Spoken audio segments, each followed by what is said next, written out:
Ok, pessoal, então vamos continuar nossa aula de uma paradinha estratégica para um cafezinho. Nós vimos o que? A parte teórica do concurso. E agora, professor, agora o que diz aí o Estatuto dos Servidores Públicos do Estado do Rio Grande do Sul, né? Artigo 12, vem comigo.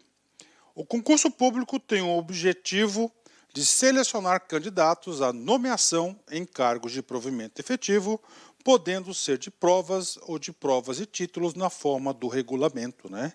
Professor, vem comigo. Essa forma do regulamento significa dizer o quê?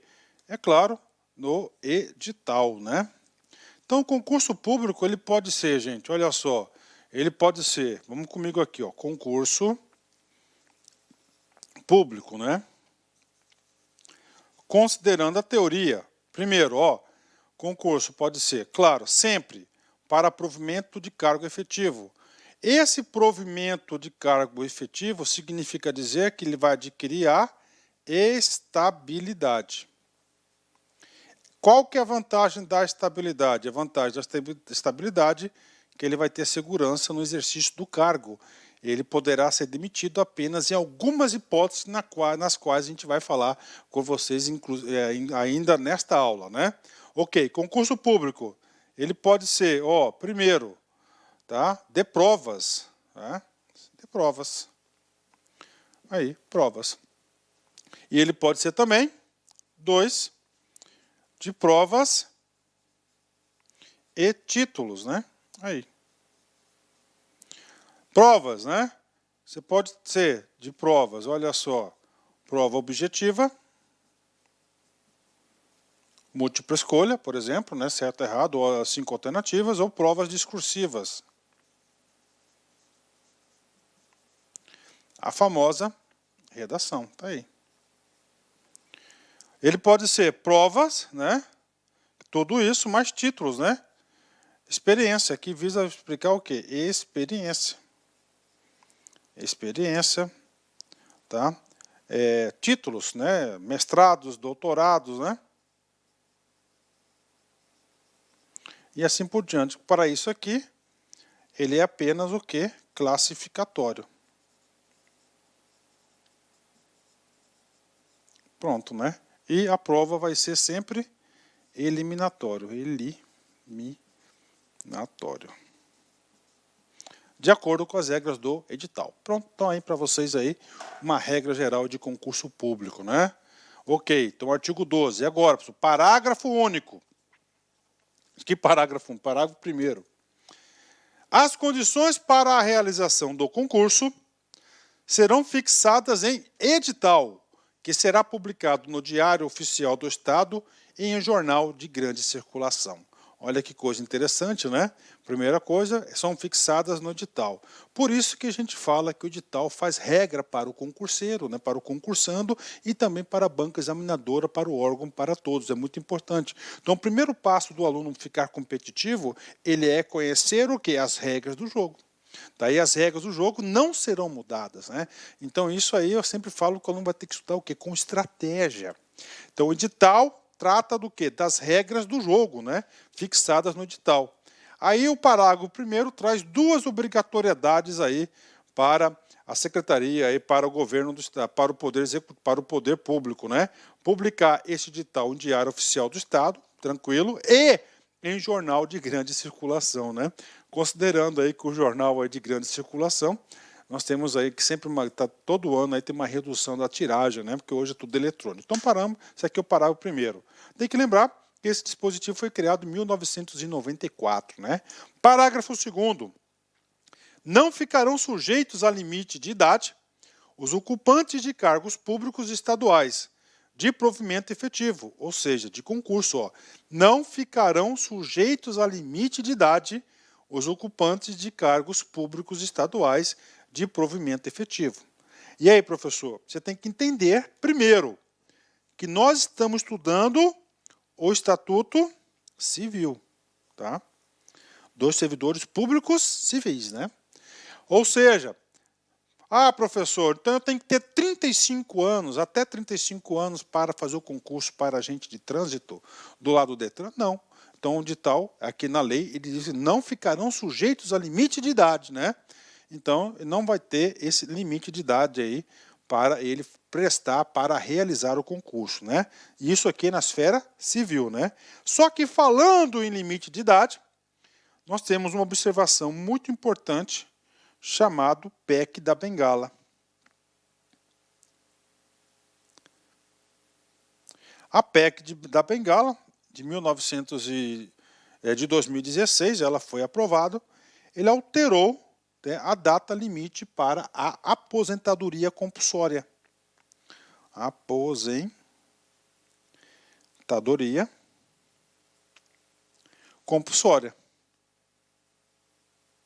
O que é aposentadoria compulsória? Aposentadoria obrigatória. Hoje, a aposentadoria compulsória é de 75 anos. Então, olha que interessante. Então, se você tiver 75 anos, infelizmente, você não poderá realizar o concurso público. Então, é 18 a 74 anos aí que você pode aí, ingressar no serviço público. Então, aí não serão... Então, tem que ter essa observação que a PEC da Bengala, que hoje a aposentadoria compulsória é de 75 anos. Mudança recente, né? Eu digo para você que eu fui contra esse cara aqui, tá? Na minha opinião, aí deveria ser aí, tá? Vou falar para vocês aí, 70 anos, continuar com 70 anos, né? Parágrafo 3º, estamos falando o quê? De concurso público, ó, a última obrigação, não limite de idade, não pode, né? As provas deverão aferir com caráter eliminatório, né? Que eliminatório é a nota de corte, esse eliminatório nota de corte, né? Ó, nota de corte. Nota de corte. Os conhecimentos específicos exigidos para o exercício do cargo. Então, você vai ter conhecimentos básicos, né? Estou entendendo aqui, os específicos. Então, específicos sempre vinculado às atribuições do cargo. Serão considerados como títulos, isso aqui é para os concursos, para aqueles que são provas e títulos, somente os cursos ou atividades desempenhadas pelos candidatos se tiverem relação direta com atribuições do cargo pleiteado, sendo que os pontos a eles correspondentes não poderão somar mais de 25% do total de pontos. Então, olha, ó, até 25% do total de pontos. Muito interessante esse limite aqui para a computação aí dos títulos, né? Dos títulos. Isso aqui eu digo para vocês, eu vou dar uma experiência que eu fiz, né? Que eu tenho, né? Para quem não sabe, fui gestor governamental do estado do Mato Grosso, com muito orgulho, uma carreira que eu me identifiquei muito, né? Muito mesmo, gostei muito de ter exercido, só pedi exoneração para a gente se dedicar exclusivamente ao nosso sonho aí de vida, que é o LAC Concursos, né? Nossa realização, né? O que eu quero falar para vocês? No meu concurso, claro, milhares e milhares de candidatos, aí, mais de 10 mil candidatos aí se inscreveram, um concurso muito específico, muito difícil, e eu fiquei em segundo lugar. Aí eu fiquei em segunda posição 2, né? Mas eu digo fiquei na posição 2, porque um colega, né, eu fui ultrapassado da seguinte forma: um colega estava atrás de mim, ele foi lá e apresentou o quê? Ele apresentou um título de mestrado, de mestre, né? Então ele ganhou pontuação e ele me ultrapassou aí no concurso, né? Então mudou o quê? A classificação. Então a titulação aqui é para a classificação, com a pontuação que ele ganhou. Então aqui o legislador, sabiamente, ele estipulou limites, né? Então para títulos é até 25% do total de pontos do concurso, né? Parágrafo 5º, vem comigo. Os componentes da banca examinadora deverão ter qualificação, no mínimo, igual à exigida dos candidatos, e a sua composição deverá ser publicada no Diário Oficial, né? Então, na verdade, quando ele fala aqui banca examinadora, né, ele está se referindo aqui à comissão, né? A comissão organizadora. Aí a comissão organizadora.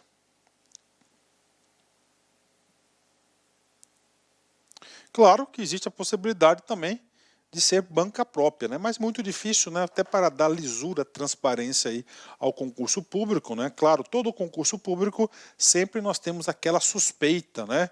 Suspeita de quê? De do tal do aproveita, né? O tal do tirar proveito da situação. Então sempre se contrata sempre uma banca especializada de fora da administração pública para até dar maior lisura ao processo. Continuando com o concurso público, o que acontece, né?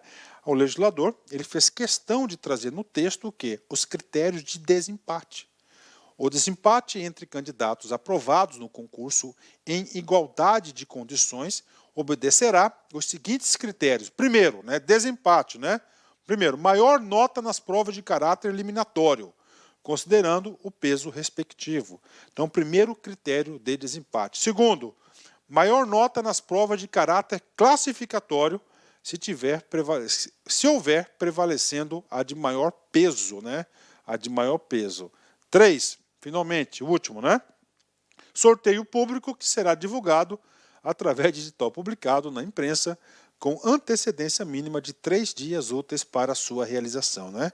Eu acredito aqui que não foi muito feliz aqui nos critérios de desempate, né? Sorteio vai dar muito trabalho, né? Sorte que tem pouco desempate, né? Então o cara detalha bastante ali os critérios que fica mais difícil, mas está na lei, a gente tem que explicar. Artigo 14, prazo de validade do concurso. Esse prazo de validade do concurso, só lembrando para vocês que também é um prazo previsto na nossa Constituição. Tá? O prazo de validade do concurso será de até 2 anos, podendo ser prorrogável uma única vez por igual período no interesse da administração. Então vamos falar de prazo, né? Vamos colocar aqui o geral. 90% dos concursos é um prazo de 2 anos, né? E prazo de 2 anos de validade, mais 2 anos, né?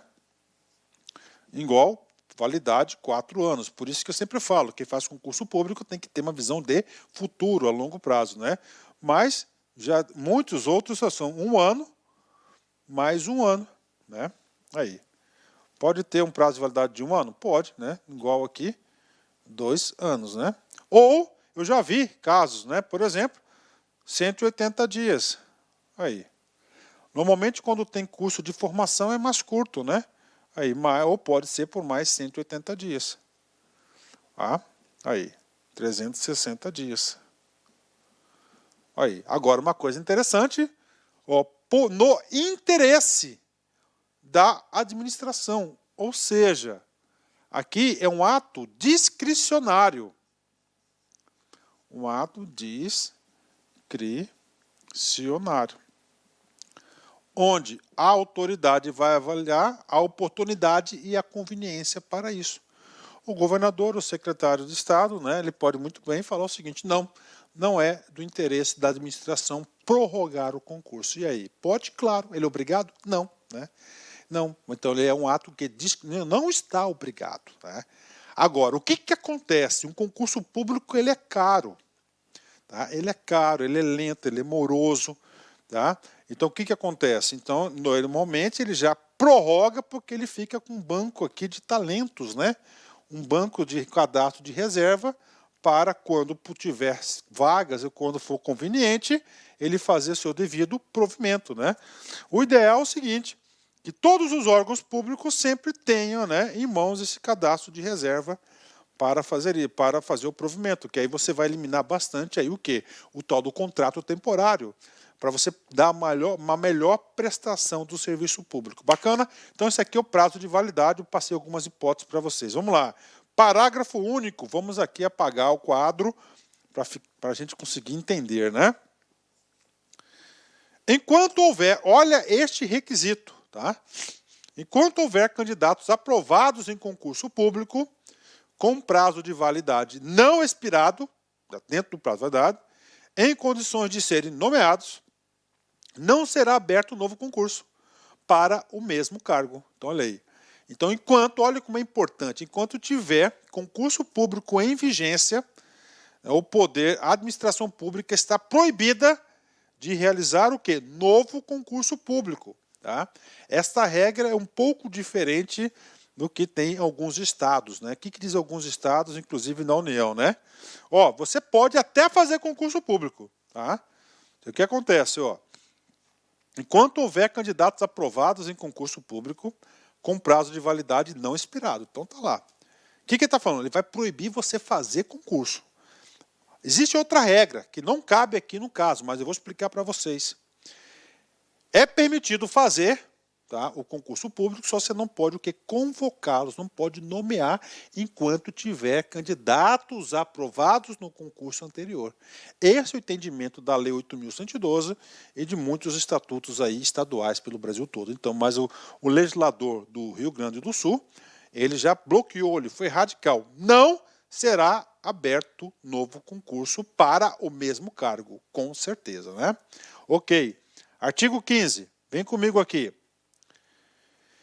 As pessoas portadoras de deficiência é assegurado o direito de concorrer nos concursos públicos para provimento de cargos cujas atribuições sejam compatíveis com as deficiências que são portadoras, né? Bacana. Então aí nós temos aí uma reserva de cargos para pessoas portadoras com deficiência. É claro que essa deficiência tem que estar aí apta para o exercício da função do cargo, senão não tem condições, né? Professor, qual que é o percentual? O legislador, ele remeteu a definição isso aqui é uma lei complementar, ele remeteu essa definição do percentual a uma lei ordinária, né? A lei reservará percentual de cargos e definirá critérios para admissão das pessoas nas condições deste artigo, né? Então, bacana, né? E aí, professor? Então, isso aqui são as regras de concurso, né? Então, só seguindo aqui o nosso roteiro. Primeiro, a pessoa tem que prestar o concurso. Foi aprovado o concurso, as regras de concurso já falei para vocês. Depois que foi aprovado, ele não é servidor público ainda. Ele vai ter que passar pelo Instituto da Nomeação. E agora a gente vai estudar a nomeação. Assunto muito importante, né? Quando sai o edital, o seu nome da nomeação, a pessoa fica muito feliz, né? E graças a Deus eu tive a oportunidade de ser aprovado em alguns concursos públicos. Isso é muito interessante. Então, a nomeação far-se-á. Vem comigo, né? Então, primeiro, de caráter efetivo. Então, nós temos dois tipos de nomeação. Tá? Então, a primeira nomeação nós já tratamos aqui em vários momentos da aula. Então, a nomeação é de caráter efetivo. O caráter efetivo é aquele cargo que ele vai conseguir adquirir o quê? A famosa estabilidade. Quando se tratar de candidato aprovado em concurso público para o provimento de cargo efetivo ou de cargo de carreira, cargo efetivo de carreira ou cargo isolado. Então, tem muitos cargos isolados que é de provimento efetivo. Eu expliquei cargo isolado lá atrás para vocês na primeira aula. Bacana, fechou. Ou você faz nomeação também para cargos em comissão. Ó. Em comissão, quando se tratar de cargo de confiança, de livre nomeação, livre exoneração. Então, o governador pode escolher aí o seu secretariado, é o cargo de comissão. Então, nomeação, duas modalidades de nomeação. Caráter efetivo e cargos em comissão, não função de confiança. Parágrafo único. A nomeação em caráter efetivo obedecerá rigorosamente à ordem de classificação dos aprovados, ressalvada a hipótese de opção do candidato por uma última chamada. Professor, o que está falando aqui, professor? Está falando o seguinte, né? Primeiro, como é que vai ocorrer a nomeação do candidato aprovado? Primeiro, seguir rigorosamente o famoso benefício de ordem. O que é o benefício de ordem? Quem passou em primeiro vai ter a nomeação primeiro. Então é muito importante o candidato que venha a ser aprovado no concurso público fique nas primeiras posições, porque ele vai ser chamado muito mais rápido que os demais. Tudo é relativo, depende da quantidade de vagas e da vontade governamental. O que é, professor? A hipótese de opção do candidato por última chamada, né? Eu passei em terceiro colocado. Tá? Fui nomeado. Eu tenho tempo para entrar, para tomar posse. Só que eu chego lá, aqui está dando um direito, um benefício para o concursando. Eu não tenho habilitação, eu não posso, né, ser convocado, não posso assumir, não posso tomar posse nesse cargo agora, mas eu posso mais para frente. Então, olha, então eu quero ter a opção de última chamada. Então eu saio da minha posição e vou para a última colocação, né? E lá você vai torcer muito para ocorrer essa nomeação, porque a nomeação, né, é um pouco difícil. Tá? Não é difícil. Tá? Eu vejo que ultimamente a nomeação tem sido cada vez menos, né? Ok, bacana. Professor, nomeação, eu quero aquele quadro que o senhor passou, né? Então vem comigo, concurso público, a gente já explicou. Depois do concurso público ele vai ser o quê? Nomeado. nós estamos estudando exatamente este momento aqui, ó, que é a nomeação. Professor, quem que faz a nomeação? Ó, normalmente o quê? Sempre o chefe de poder. Ó, chefe de poder, governador, presidente do TJ, presidente da Assembleia Legislativa, chefe do Ministério Público, ele tem, não, aliás, é chefe de poder que faz o quê? A nomeação. Então, a nomeação é feita pelo chefe de poder. Tá? O que mais, professor? Depois da nomeação, ele vai ter um prazo de 15 dias prorrogados por mais 15 para ele tomar posse, que vai ser o assunto da prova, o assunto que nós vamos estudar a seguir. Depois que tomou posse, tá, ele já é servidor público, ele tem um prazo para entrar em exercício, que são de 30 dias, de acordo com nossos estatutos aqui, né? Bacana? Então, estamos estudando aqui, é a nomeação. Pronto, né? Professor, ele foi nomeado, né? E agora, antes da gente falar da posse, vamos falar da lotação, para a gente seguir rigorosamente aqui os artigos do estatuto. Da lotação, vamos ler que eu vou fazer um quadro aqui interessante para vocês. Lotação é a força de trabalho qualitativa e quantitativa dos cargos nos órgãos, né, em que efetivamente devam ter exercício os servidores, observados os limites fixados para cada repartição ou unidade de trabalho. E aí, professor, muita coisinha para explicar para você, né? Exercício, o que? O efetivo trabalho, né? Então vamos lá colocar aqui, ó, órgão. Olha aí. Órgão, né? Vamos lá, Secretaria de Saúde, tá? Ok. Também tive oportunidade de contribuir, trabalhar com isso aqui. Então você tem aqui a Secretaria de Saúde, né? Então vamos colocar aqui, ó, Gabinete do Secretário. Secretário, né? Aqui. Secretário. Tá aí. Então aqui você tem lá a Superintendência de Regulação. Aqui. Você tem a Superintendência, tá, de Atenção Básica. Ok?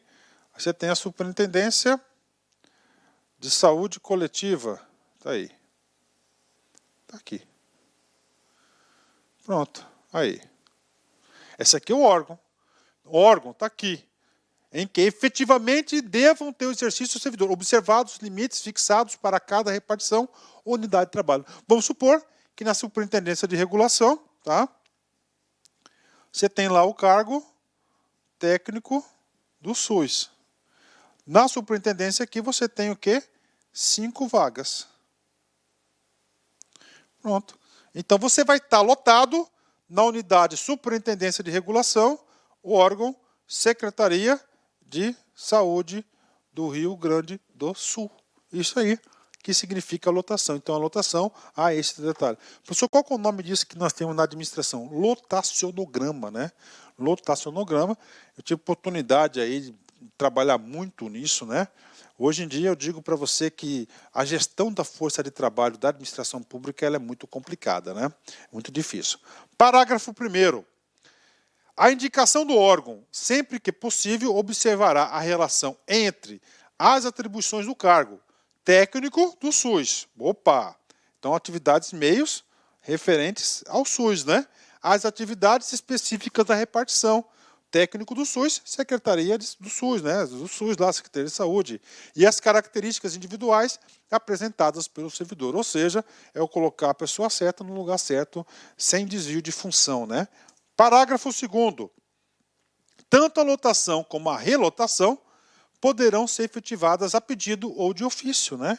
Professor, o que é isso? Eu estou na Secretaria de Regulação, na Superintendência. Eu quero ser transferido, quero minha relotação para a Secretaria lá, a Superintendência de Assistência Social, de Atenção Básica. Está aqui, a pedido, né? A pedido vai ser o quê? Um ato discricionário, se atende ou não. Ou ex officio. Ex officio significa de vontade da administração e você não tem aí o direito de recusar, porque se é um profissional, a administração pública entende que que precisa de você em outra unidade e você tem a obrigação de ir. Então aqui a relotação, então você tem a movimentação. Olha esse termo aqui, relotação, né? Vem comigo, parágrafo 3º, último parágrafo aqui da lotação. Nos casos de nomeação para cargos em comissão ou designação de funções gratificadas, que é a função de confiança, a lotação será compreendida no próprio ato, né? Como assim, professor? Vamos lá. Nomeação. Nomeia, resolve nomear Luiz Antônio de Carvalho para ocupar o cargo de superintendente, tá, de atenção básica. Então tá lá, da Secretaria de Estado de Saúde. Então lá fez uma nomeação para um cargo de comissão, tá certo? Um ato de nomeação. Nesse ato de nomeação já diz o quê? Aonde vai ser a minha lotação, onde a gente vai estar desempenhando. É claro que esses cargos são todos vinculados na estrutura do órgão. Bacana. Agora a gente vai falar da posse, né? Posse. Então, você já foi nomeado, você foi aprovado no concurso público, agora você vai ser o quê? Empossado, você vai tomar posse, né? O que é o... Professor, explica com as suas palavras. Posse é muito simples, né? Posse vai ser o momento, já teve a vontade governamental da nomeação, então o governador nomeou você foi aprovado no concurso público, está lá. Então você vai ter um prazo de 15 mais 15, para o quê? Se apresentar à administração pública e você comprovar que você está apto para o exercício do cargo. Está apto para isso. Então ali você vai ter que apresentar todas as documentações contidas no edital. Então, a autoridade competente, lá o órgão, ele vai conferir. Se você estiver de acordo com todas as condições para ocupar o cargo público, você vai assinar um termo de posse. Assinando um termo de posse, significa dizer que você é servidor público. Vem comigo, ó. Posse é a aceitação expressa. Nesse termo de posse, além de conferir todos os documentos, você se responsabiliza em quê? Você se responsabiliza em cumprir todas as regras aí da administração pública, né? Formaliza com a assinatura do termo no prazo de 15 dias, a contar da nomeação, prorrogável por igual período, a pedido do interessado por 15 dias, né? Então, 15 mais 15, né? Então, é o prazo de posse que você tem, né? 15 mais 15. Isso aqui também é uma particularidade, né? Então vamos colocar aqui prazo de posse, tá? Eu estou dizendo isso porque muda muito isso. Então aqui nós temos aqui, ó, 15 dias, prorrogável a pedido, né? Ou seja, você tem que solicitar. Se você passou os 15 dias e não pediu, vai ocorrer a preclusão do seu direito do exercício, né? 15 mais 15, então 30 dias, né? Por que eu estou falando isso? Porque tem muitos concursos, depende de estatuto, né? Isso aqui é uma das coisas que vão variar muito de secretaria, de estatuto para estatuto, muito, muito mesmo, né? Então você tem aqui lá, eu já vi, ó, 30 mais 30, eu já vi 15, eu já vi 30 sem prorrogação, tá? Eu já vi 30 mais 15, tá? Então você tem aí um prazo aí para você tomar posse, é um dos assuntos que você tem que prestar muita atenção. Ok, né? Vamos lá, vamos continuar. Posse, né? Parágrafo 1º. Quando se tratar de servidor legalmente afastado do exercício do cargo, né, o prazo para a posse começará a fluir a partir do término do afastamento, né? Então, olha aí. Então, ele está o quê? Ele está afastado legalmente. Se está afastado legalmente, o que vai acontecer? Vai começar a contar o prazo no término desse afastamento. Professor, eu entendi, mas eu não consigo enxergar isso. Tudo bem. Vamos supor, né, que o cara, né, fez um concurso público e ele foi lá, ele foi aprovado. Você sabe que são 2 e mais 2, né? Pode ter até 4 anos. Tá? Ok. No terceiro ano do concurso, né, o cara foi eleito, né, por exemplo, deputado federal. Está lá. Deputado federal, não há compatibilidade, né? Então é um mandato eletivo.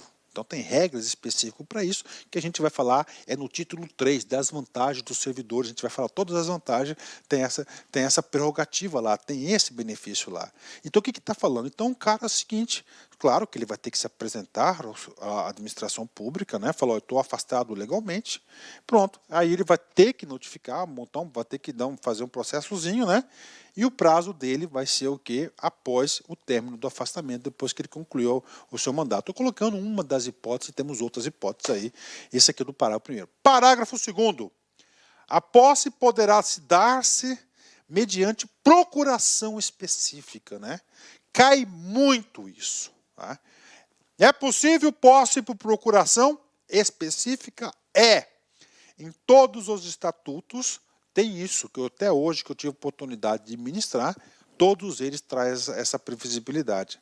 Isso é na posse, é não no exercício. No exercício não tem como você ter procuração específica, né?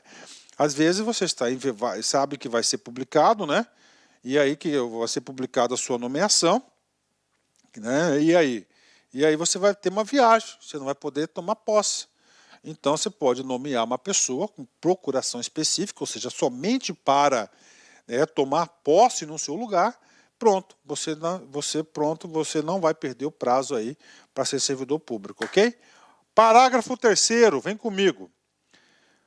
No ato da posse, o servidor deverá apresentar declaração quanto ao exercício ou não de outro cargo, emprego ou função pública, né?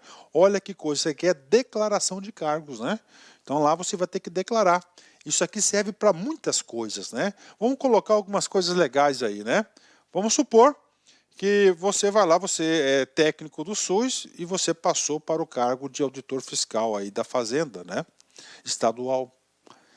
Na hora que você vai tomar posse no cargo de auditor, você chega lá e você declara, opa, eu sou servidor público estadual, ocupo o cargo tal, você cumpriu com essa exigência. Ok, pessoal, para que serve isso? É simples, vem comigo, pensa, olha só.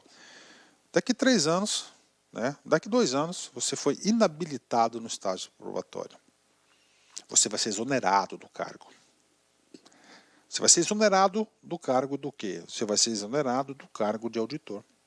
Como você fez essa declaração e você já é efetivo, você é estabilizado nesse cargo, você já tem a estabilidade no cargo, o que acontece? Tá? O que acontece? Você vai ser o quê? Reconduzido ao cargo anterior. Agora, se você não fez essa declaração, tchau. Olha a importância, né? E agora, vamos ver outro, né? O cara é o esperto, né? O cara é técnico do SUS do município. Ele passou para o cargo técnico, ele passou para o cargo de auditor fiscal.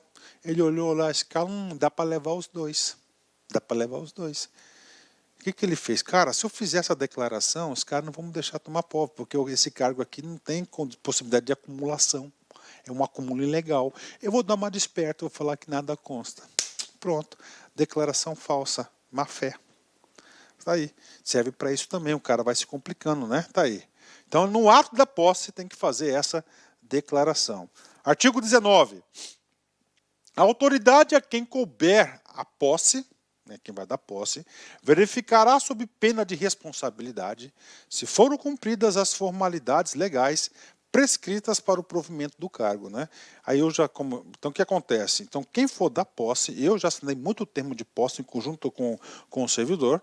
Então quando o cara assina aquilo ali, ele tem a responsabilidade de checar se ele realmente apresentou todos. Se não, ele vai responder, tá? Então ele tem aí essa responsabilidade, ok? Artigo 20. Se a posse não der no prazo, qual é o prazo? Previsto no artigo 18, que é o famoso 15 mais 15, né? Ok. Será tornada sem efeito a nomeação. Professor, o que significa isso? Você fez o concurso público, você foi nomeado, está aqui. Foi publicado no Diário Oficial, o governador colocou lá seu nome no Diário Oficial, né? E aí? Você tinha 15 mais 15, você tinha 30 dias para comparecer e você assinar seu termo de posse apresentando toda a documentação necessária. Você não tinha documentação. Você não foi. Passou o tempo. Você vai ser exonerado? Não. Isso cai em prova. O nome correto é tornada sem efeito a nomeação. Então, o que vai acontecer? Um ato de nomeação do governador vai ter vários nomes, tá? Ele vai chegar, passado o tempo, ele vai publicar um outro ato, tornando sem efeito somente o seu nome aí, que você não compareceu ou daqueles outros que não compareceram. Então, ele vai tornar parte desse ato que foi publicado aqui, o ato governamental, sem efeito. Isso é, então, tornada sem efeito a nomeação. Ok? Fechou? 10, né? Tornada sem efeito a nomeação. Vamos seguir. Artigo 21. São competentes para dar posse. Então, olha aí. Então, o legislador, ele deixou bem claro as pessoas que podem dar posse. E nós temos dois grupos aqui de pessoas que podem dar posse, né? Primeiro, é o considerado aí chefe de poder, né? Os governadores de estado, né? Os titulares de cargo de sua imediata confiança. Então, o governador aí de estado, ele pode aí dar posse, né? E aos titulares dos cargos. É claro, o governador ele vai dar posse para o secretário de Estado, né? Os titulares, né? Aos titulares de cargo de sua imediata confiança, ou seja, que está vinculado a ele. Por exemplo, o secretário de Segurança Pública, ele está vinculado ao governador do Estado. Então, o secretário de Segurança Pública, ele está o quê? Segundo a lei, legitimado para dar posse para os servidores que estão abaixo dele, né? E o item 2, que é aí, ó, o secretário de Estado e os integrantes de órgãos diretamente ligados ao chefe do Poder Executivo, tá? E aos subordinados hierárquicos. Então, essas pessoas são legitimadas aí para dar posse, né? Ok. Então, nós terminamos aqui a posse, né? E agora, pessoal, agora nós vamos para o exercício, né? Vamos para o exercício, né? Vamos para o exercício. Dá uma paradinha aí, e aí a gente volta do exercício.